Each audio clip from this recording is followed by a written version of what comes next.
আজকে 31 ডিসেম্বর। ঘড়ির কাঁটায় রাত এখন 1:30 বাজে। ঘুম আসছে না, তাই ভাবলাম একটা ভিডিও করি।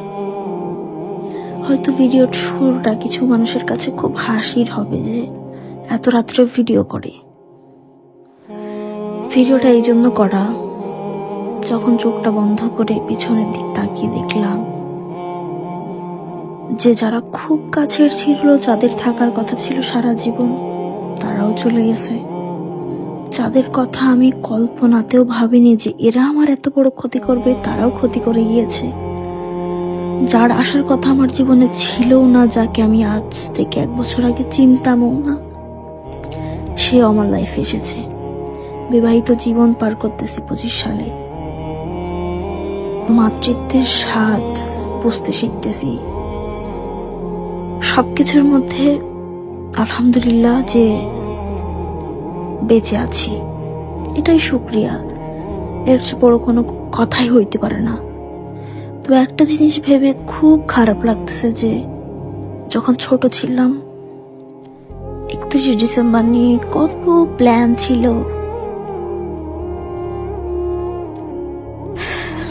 মানে কত আনন্দ ছিল জীবনে, কত পরিকল্পনা ছিল যে পিকনিক করব, কালকে নতুন কাপড় পরবো, অনেকে বাজি ফোটাবে, সেগুলো দেখব। বাট যখন বড় হলাম, দায়িত্ব শিখে গেলাম, বা একটু বুঝতে পারলাম যে এগুলার কোনো ভ্যালুই নাই জীবনে, আসলেই নাই। কারণ 25 আর 24 সাল আমাকে যা শিখিয়েছে, যেটা আমি কখনো শিখতেও চাই নাই। আমার কথাগুলো হয়তো খুব অগোছালো এলোমেলো লাগতে পারে, কিন্তু 25 সাল আমায় যা দিয়েছে আর আমার থেকে যা নিয়েছে, তা ছিল আমার কল্পনার বাইরে। তাই ভাবলাম যে সবচেয়ে বড় কথা, খুব ইমোশন কাজ করে এখন যে জীবন থেকে আরো 1 বছর চলে গেল। দায়িত্বের বোঝা পরিবর্তনের সময় আরো 1 বছর পিছিয়ে গেল। জানি না এই ভিডিওটা করার পর কতদিন পর মারা যাবো। মানুষ মরণশীল, মরতে তো হবেই একদিন। এখন এই কথা বলার পর অনেকেই বলবেন যে হুজুর হয়ে গেছে, কিন্তু যখন চোখ বন্ধ করে ভাবি যে জীবন থেকে এতগুলো বছর চলে গেছে, এভাবেই আনন্দ, ফুর্তি, ফাজলামি, ঠাট্টা, মজার মধ্যে দিয়েও জীবন থেকে এতগুলো বছর চলে গেছে, কখনো ভাবতেও পারিনি।